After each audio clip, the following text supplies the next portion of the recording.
Welcome to Trade Talks, our new series from the ICRIER podcast. Once again, we have with us today Professor Arpita Mukherjee, who I requested to talk to us about the FTA India has just signed with UK, about which there is so much excitement. Thank you for coming on the show, ma'am. Thank you, Puja, for inviting. Ma'am, I want you to explain to us why there is so much excitement about the FTA India signed with UK. What is the gain India can expect from this FTA? See, Puja, UK is one of the large export market for us. It's one of the few markets where we have a positive trade balance in goods, positive trade balance in services. We attract a lot of investment. We have cultural links. We know the language. We also have a lot of our regulations from the UK regulations. So alignment is very easy. Now, when it comes to the export markets, what is happening is that UK is going to sign and is signing FTAs with many of our competitors like Vietnam. Now, if we sign a good FTA and get 0 for 0 for our labor intensive product, which was the objective, then it is very good for our exporters because they at least have a level playing field with others who are signing FTAs. UK by itself is a very low tariff market, so therefore this FTA actually went beyond tariff to look at regulatory issues and how you develop a platform for regulatory cooperation to facilitate trade, like paperless trade.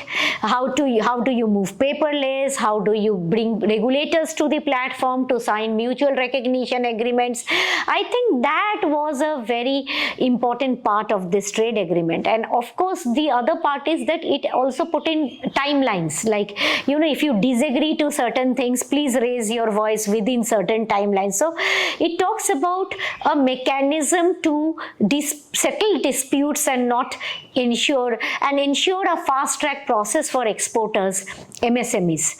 If you also look at some of the interesting part, like you look at the rules of origin, they have allowed MSMEs to move up to 1,000 pounds. You don't need to put all the certification. That's a big benefit for our MSMEs with a small consignment. If you look at the fear factor of the trade agreement, like we are opening our market, I don't think Indians will be very unhappy if Scotch whiskey is cheaper. And the ingredients also we are importing from them. Okay, so it's not like, and if you import Scottish salmon cheaply, it's not like everybody is having salmon. Okay, so UK is actually a expensive food product market. So if you even open for them, it's not like everybody is going to buy. UK is also UK cars are not as cheap as, say, our low-end cars. So it's not like you're competing in mid and high-range products. And that's a market that is a niche market even in India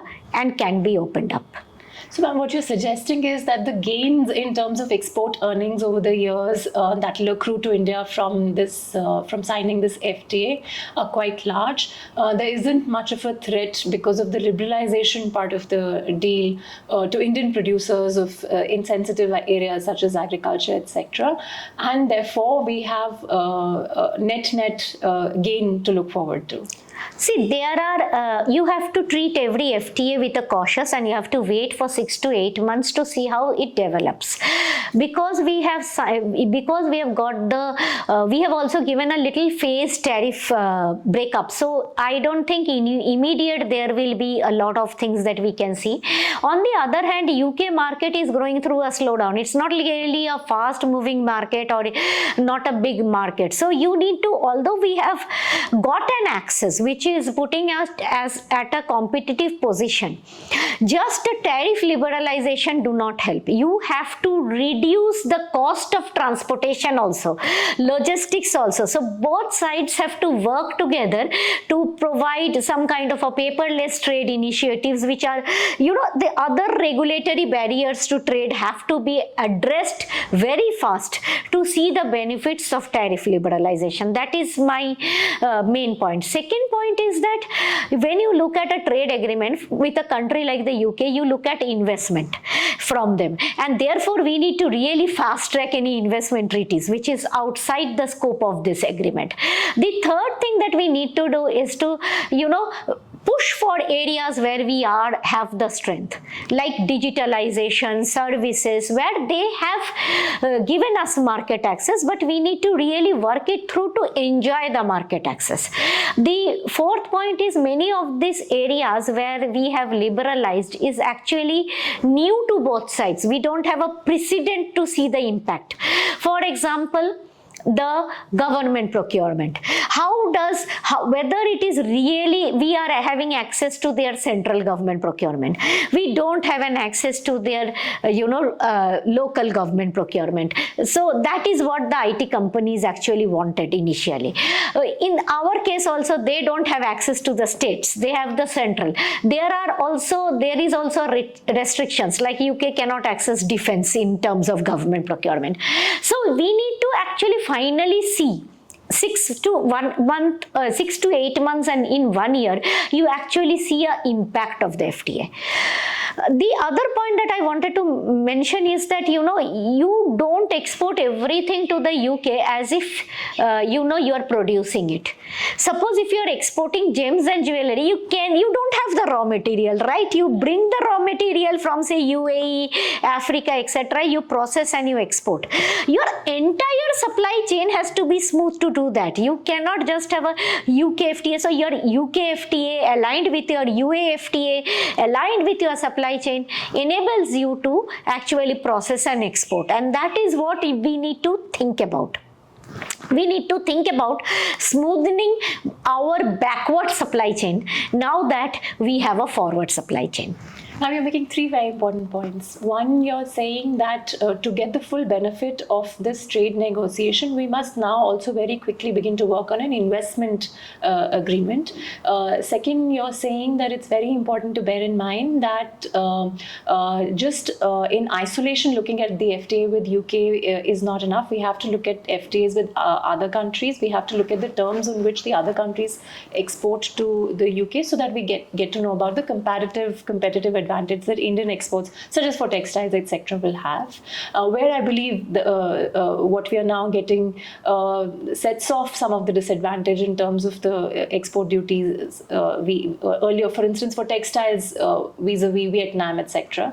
And third, you're saying that the entire supply chain matters, and therefore we have to look at the signals coming out from this agreement on how India is going to be liberalizing trade with other economies, so that when everything is in place, what the supply chain will look like. So the other reason why this FTA is important is what are the signals we are getting out of it on how India views protection now, on how India views trade liberalization now. Am I right? Correct. And fully that now we should not look at tariff as a medium for earning revenue. We need to focus on absolutely removing tariff on the intermediate products. Final products you can look at, but intermediate products we need to now make in India happen. And if we now make in India happen, there is a huge potential. Just before our meeting, I was talking to the tea companies. We do have tariff on lemon zest. So the processing is happening in Vesanan factory in Dorset for many tea. That can be done in India. We can, because tea now has so many ingredients, and now let India be a processing part of the UK supply chain by removing the barriers that the UK companies need to bring the ingredients into this country. Secondly, let us look at many of the UK companies which are not able to really source agricultural products from India, and that is where we need to help them to support them with agri-sourcing. For example, if you look at Marks and Spencer, for years they are in India, but they are not into the food business. Why are they not into the food business? They should be able to, we have to talk to them, bring them and ask them that, what needs to be done to get your food businesses into India now that we have an FTA. And we can now work towards that, because all their issues and that antimicrobial, etc. and all there are in the chapter in these agreements, right?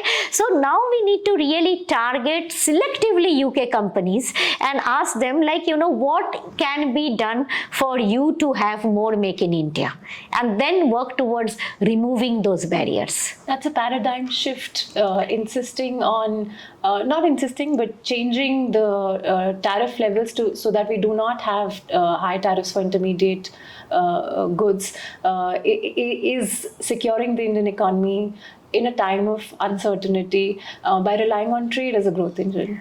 No, it is. Indian economy is now quite secure. We have a 6% growth.